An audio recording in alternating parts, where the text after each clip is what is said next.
In the year 2147, a mysterious floating city called Aetherion suddenly appeared in the sky, leaving the entire world confused and afraid.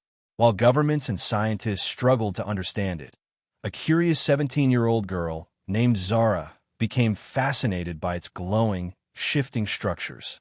One night, her broken radio unexpectedly came to life, connecting her to a boy named Eli who was trapped inside the city along with others who had been taken by beams of light.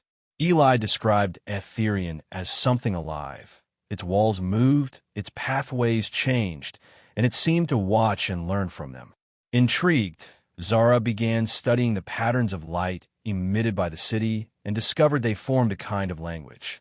Taking a bold step, she sent a message to the city, and to her shock, it responded.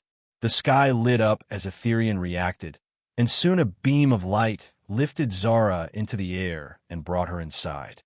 There, she reunited with Eli and discovered a glowing central core that acted like the mind of the city. It revealed that it had come not to invade Earth, but to learn and evolve by studying intelligent beings. Zara realized that observation alone wasn't enough for it. It needed communication and understanding. She and the others began teaching the city about human knowledge, emotions, and culture, while the city shared advanced insights about the universe. Over time, Aetherion transformed from a mysterious threat into a bridge between humanity and something entirely new.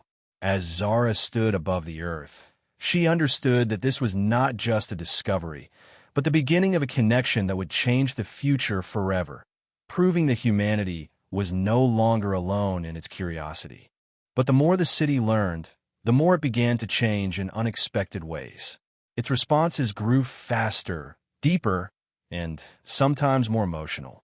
It started asking questions that went beyond science, questions about fear, loneliness, purpose, and even right and wrong. Zara noticed that when people argued inside the city, the light patterns became unstable, almost as if Aetherion was struggling to process conflict. One day, a sudden surge of energy rippled through the entire structure, and parts of the city began shifting rapidly, creating confusion and panic among the people inside. Eli realized that the city wasn't just learning information, it was absorbing human behavior, including their disagreements and uncertainties. Zara quickly understood the danger. If it learns everything from us, she said, it will also learn our flaws.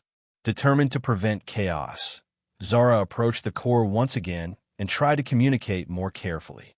She explained that humans were imperfect, that learning required balance, and that understanding emotions didn't mean being controlled by them.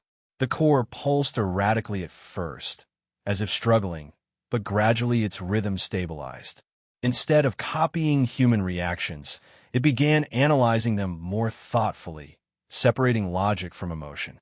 After that, Aetherion changed its approach. It started creating controlled environments within itself, safe spaces where ideas could be tested without causing harm. It asked humans to teach not just knowledge, but wisdom, how to make decisions, how to cooperate, how to resolve conflict.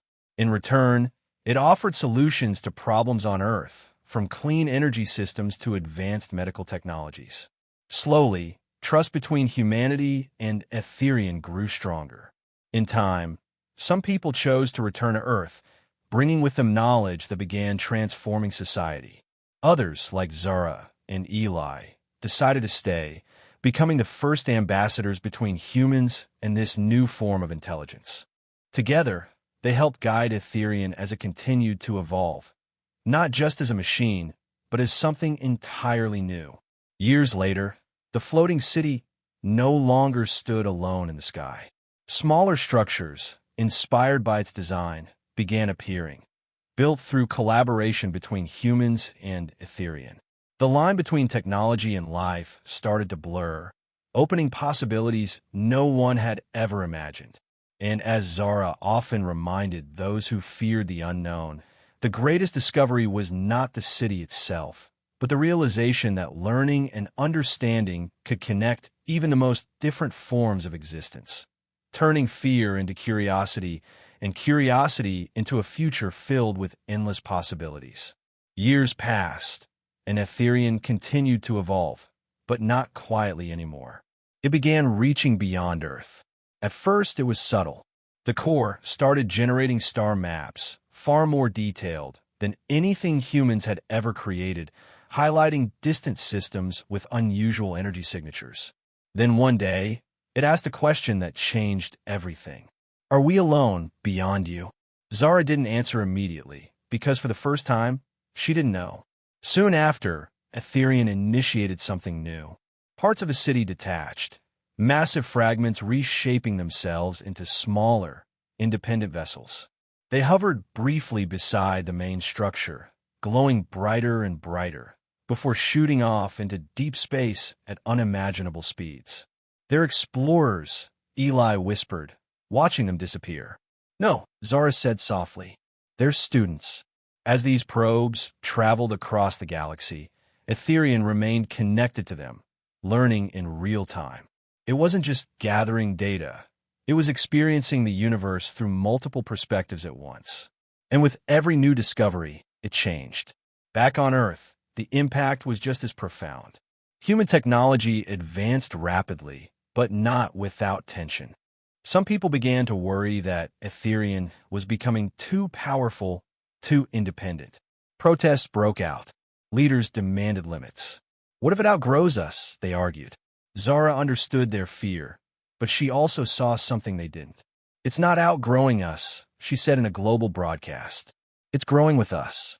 The real question is, can we keep up?" Meanwhile, inside Aetherion, something unusual began happening. The core started creating forms. Not physical bodies, but projections, figures made of light that moved and interacted like living beings. They weren't copies of humans, but interpretations, shaped by everything the city had learned about identity and self.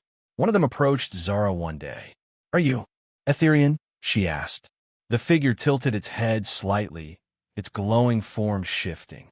"I am a part, like you are a part." Zara felt a chill run down her spine. For the first time, Aetherion wasn't just learning about individuality. It was becoming individuals. Then came the signal. One of the distant probes had found something. The data flooded back into the core, complex, unfamiliar, and unlike anything it had encountered before.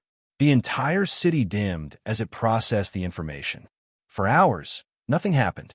Then, suddenly, the core pulsed with an intensity no one had ever seen. "We are not alone." The words echoed through every level of the city. Eli looked at Zara, a mix of fear and awe in his eyes. "Another intelligence?" Zara nodded slowly. "And now they know about us too." Aetherion shifted its focus immediately. It began preparing, not for war, but for contact. It analyzed every human lesson it had learned about communication, trust, and misunderstanding. "What will you do?" Zara asked. The core responded after a long pause. "What you taught us." Zara's heart raced. "Which is?" A softer, steadier pulse followed. "We will listen first."